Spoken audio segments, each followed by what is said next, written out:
जय श्री कृष्ण दोस्तों। एक समय की बात है, एक गांव में महात्मा जी आए थे। उनकी सबसे अच्छी बात थी कि जो भी उनके पास आता उससे वह एक ही बात कहते थे, शब्दों में जीवन बदलने की शक्ति होती है। नमस्कार दोस्तों, हमारे YouTube चैनल पर आपका दिल से स्वागत है।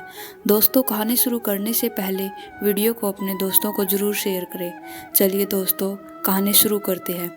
एक दिन ऐसे ही बाबा चौपाल में बैठे थे, तभी उनके पास एक जवान लड़का आया। महात्मा ने उससे भी वही कहा, शब्दों से जीवन बदलने। लड़के ने इतना सुना और महात्मा के सामने ही जोर जोर से हंसने लगा। और वह लड़का बोला, अरे बाबा, रहने दीजिए, ये सिर्फ बातें हैं, ऐसे कैसे शब्दों से जीवन बदल सकता है। तब महात्मा जी मुस्कुराकर बोले, बेटा, यह हंसी भी शब्दों का ही परिणाम है। सोचो, अगर शब्दों में इतनी ताकत ना होती तो तुम हंसते हुए यहाँ खड़े नहीं मिलते। तब महात्मा ने कहा, बेटा, जीवन का अनुभव बता रहा हूँ, लेकिन अगर तुझे फिर भी यकीन नहीं होता तो आजमा कर देख लो। लड़का गंभीर होकर बोला, बाबा, मेरा 22 साल का छोटा भाई है, न जाने उसे क्या हुआ है। 2 सालों से वह कुछ करता नहीं, बस लेटा रहता है और अपने भाग्य को दोष देता रहता है। दिन भर कुछ न कुछ सोचता रहता है। हम अपने कई तरीके आजमा लिए, कई बार बात करने की कोशिश की, लेकिन समझ नहीं आता वो क्या कहना चाहता है। अगर शब्द सचमुच जीवन बदल सकते हैं तो आप मदद कीजिए। संत बाबा मुस्कुराए और लड़के के साथ चल दिए।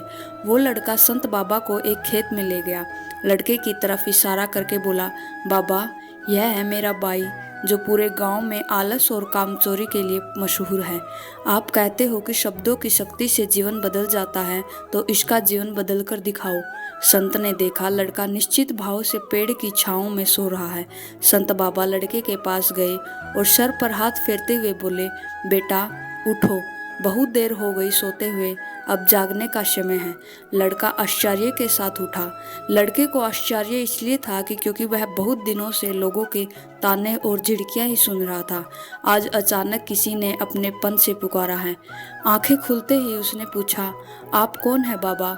संत ने कहा, बेटा, सबसे जरूरी है कि तू जान कि तू कौन है। लड़के ने कहा, बाबा, मैं कौन हूँ? गांव में किसी से भी पूछ लो, मैं किसी काम का नहीं हूँ, मैं आलसी और कमज़ोर हूँ। संत बाबा मुस्कुराए और बोले, इंसान के खुद के शब्द उसे अंदर तक छूते हैं, इसलिए बेटा, सबसे पहले खुद को कोसना बंद करो। दूसरी बात, इंसान नहीं, उनकी आदतें खराब होती है। बेटा, तुम आलसी और कमज़ोर नहीं हो। आलसी या कामचोर बनना केवल तुम्हारी आदत है। बस इतनी सी बात है कि संत बाबा की बात सुनकर जवान लड़के के आंसू बहने लगे। बाबा, मैं सच में इस आदत से बहुत परेशान हूँ। मैं बहुत कोशिश करता हूँ, लेकिन फिर भी मैं इससे बाहर आना कठिन है। कई बार मैं आलस छोड़ने का पूरा मन लगाकर काम करने की कोशिश करता हूँ, लेकिन जब कुछ करता हूँ तो मुझे समझ नहीं आता और मैं हमेशा परेशान रहता हूँ कि कैसे करूँ। भी कुछ करता हूँ तो शरीर में जान ही नहीं बसती। किताबें पढ़ता हूँ तो नींद आने लगती है। ऐसे लगता है मेरा जीवन ही यूं ही निकलता जा रहा है। जब कुछ समझ नहीं आता तो मैं सो जाता हूँ। संत बाबा ने लड़के की सारी बातें ध्यान से सुनी और कहा, बेटा, मैं तुम्हें आलस से हमेशा के लिए निकालने का तरीका बता सकता हूँ, जिससे ये फिर तुम्हें कभी परेशान नहीं करेगा। बस एक शर्त है, अगर तुम सच में सीखना चाहते हो तो कल सुबह मेरे पास आ जाना। लड़का रात भर संत बाबा की बात सोचता रहा और उसकी नींद सुबह जल्दी खुल गई। वह सुबह संत बाबा के पास पहुंचा। तब बाबा ने कहा, बेटा, ध्यान से सुनो। पहली सीख, जब भी परेशान हो कि मैं क्या करूं, कैसे होगा, तो कभी अतीत से नहीं बल्कि भविष्य से सोचो।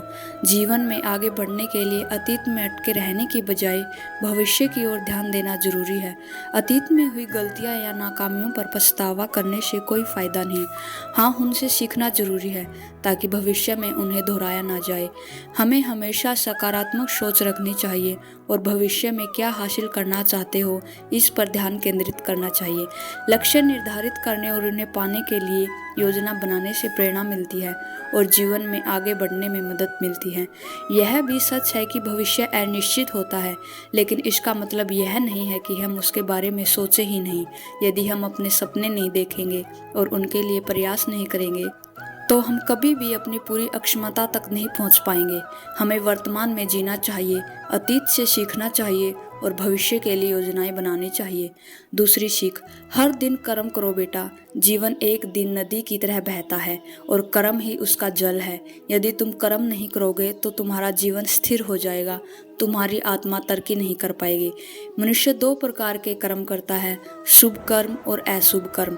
शुभ कर्म वह है जो दूसरों के लिए हितकारी हो और अशुभ कर्म वह जो दूसरों को पीड़ा पहुंचाता है। हमें सदैव शुभ कर्म करने का प्रयास करना चाहिए, क्योंकि वही हमें सच्चा और सुख और संतुष्टि प्रदान करता है। कर्म करते समय हमें फल की इच्छा नहीं करनी चाहिए। बाबा ने सचेत किया कि फल की आसक्ति हमें मोह में बांध देती है और इससे हम कर्म के मूल्य भूल जाते हैं। कर्म हमें कर्तव्य की भावना से करना चाहिए, फल की चिंता ईश्वर पर छोड़ देनी चाहिए। याद रखो बेटा, कर्म ही जीवन का सार है। कर्म करते रहो और तुम निश्चित रूप से सफलता प्राप्त करोगे। तीसरी सीख, अंत में मन की चाल पकड़ो और शब्दों की मदद से नया भविष्य बनाओ। बाबा मुस्कुराए और कहा, बेटा कैसे होगा यह सवाल नहीं है, यह डर है जो तुम्हारे अंतर मन में बैठा हुआ है, जो तुम्हें काम करने से रोकता है। बेटा सच्चाई यह है भी, किसी को नहीं पता कैसे होगा। इंसान बस उद्देश्य के सामने रखकर दृढ़ निश्चय से प्रयास करता है। लड़के ने पूछा, बाबा फिर बार बार चिंता क्यों होती है? बाबा ने कहा, कहानी तुम्हारे अंतर मन में बैठी है कि तुम में कुछ कमी है, तुम किसी काम के नहीं हो।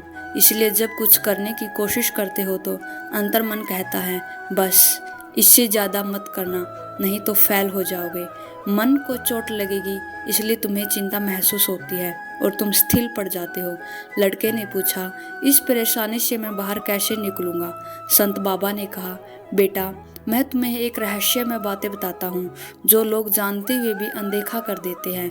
हम जो शब्द खुद से बार बार बोलते हैं, पूरी भावना से बोलते हैं, तो उसका सीधा असर हमारे अंतर्मन पर पड़ता है और हम वैसे बनते जाते हैं।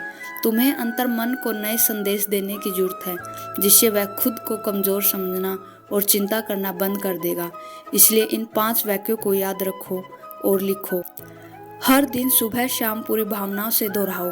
पहला, मेरा शरीर का हर एक कोना मेरे हर एक विचार में शांति और ऊर्जा से भरा हुआ है।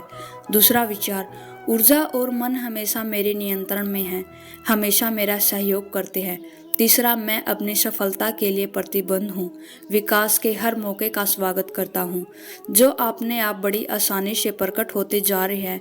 मैं दृढ़ संकल्प और आत्मविश्वास के साथ हर दिन लक्ष्य को पूरा करता हूँ। आखिर मेरे मन के प्रति सचेत हूँ, हर कमी को जीत में बदलता हूँ, आलस को आराम में बदलता हूँ, कमजोरी को अभ्यास में बदलता हूँ, चिंता को ध्यान में बदलता हूँ। मैं उत्साह और ऊर्जा से भरा हुआ हूँ, लगातार अपने लक्ष्य पर काम करता हूँ। संत बाबा ने कहा, जितनी भावनाओं से तुम यह बात बोलते हो और महसूस करते हो कि मैं आलसी और नकारा हूँ, उतनी ही भावनाओं से तुम्हें यह नए विचार और व्यक्तित्व का हिस्सा बनेगा। चौथी सीख, महान लोगों की जीवनियाँ पढ़ो। संत बाबा ने कहा, कल तुमने बताया है कि तुम किताबें पढ़ते हो और तुम महान लोगों की जीवनियाँ पढ़े हो।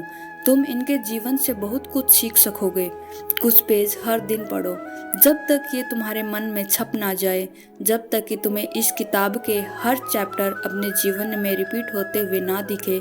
लड़के ने आश्चर्य से कहा, बाबा यह सब सुनने में तो अच्छा लगता है, लेकिन क्या इन सीख से मेरा जीवन बदल जाएगा?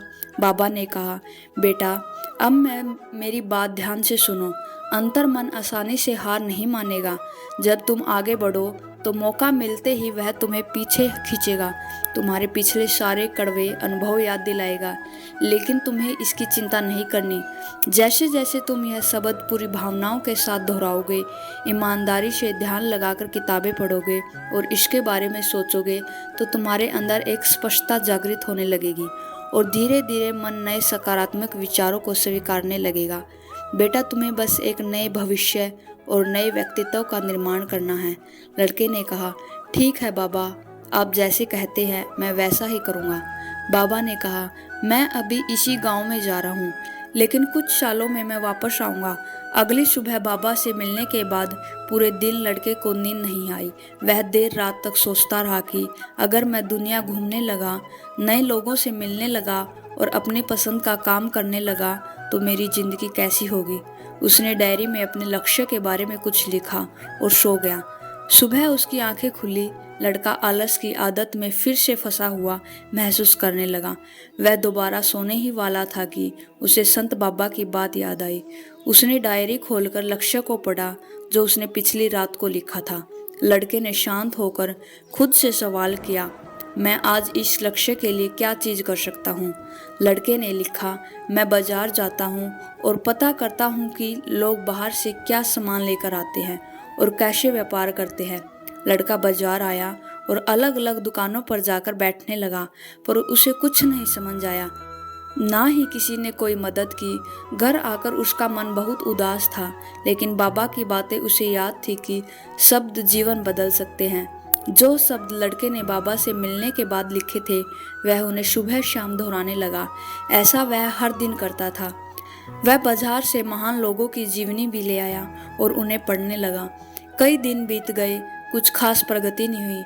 फिर धीरे धीरे लड़के को एहसास हुआ कि उसका मूड अच्छा रहने लगा है। उसे ज़्यादा चलने का मन करने लगा है। धीरे धीरे उसे समझ आने लगा कि जो लोग आगे बढ़ते हैं और महान काम करते हैं, उनकी सोच में कितना अंतर होता है। यह लोग हमेशा शक्तिशाली विचार सोचते हैं, दूसरों की छोटी छोटी सोच और डर से जल्दी प्रभावित नहीं होते, मुश्किलें आने पर भी घबराते नहीं, समस्याओं से ज़्यादा समाधान पर फोकस करते हैं, स्वावलंबी होते हैं, बिना मदद के इंतजार किए बड़े बड़े एक्शन लेते हैं। धीरे धीरे लड़का भी वैसे ही व्यवहार करने लगा। अब वह खाली नहीं बैठता। धीरे धीरे वह पिता की मदद करने लगा। पिता की जगह मंडी में जाकर मोल भाव करने लगा। वह कुछ न कुछ सीखने और पढ़ने लगा ही रहता था। कुछ दिनों बाद गांव में मसाले का व्यापार आया और उसे पढ़े लिखे नौजवानों की जरूरत थी जो माल को गिनती करने और हिसाब करने का काम करे। लड़का अपने लक्ष्य को पहचानता था और उसे समझ आ गया कि इस काम से उसे बहुत कुछ सीखने को मिलेगा। वह व्यापारी सेठ के पास गया और थोड़े पैसे में भी काम करने के लिए तैयार हो गया। अब लड़के की सोच पूरी तरह बदल चुकी थी। वह बाकी नौकरों या लोगों की तरह नहीं सोचता था। वह बहुत ही ईमानदारी और समझदारी से काम करता।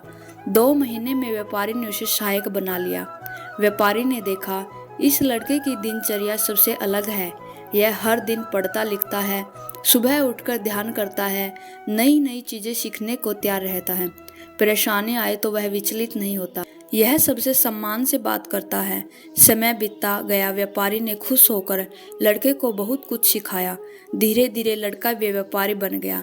लड़के के अंदर व्यापार की समझ बढ़ी तो उसने लड़के का व्यापार शुरू करा दिया और जल्दी ही बड़ा व्यापारी बन गया।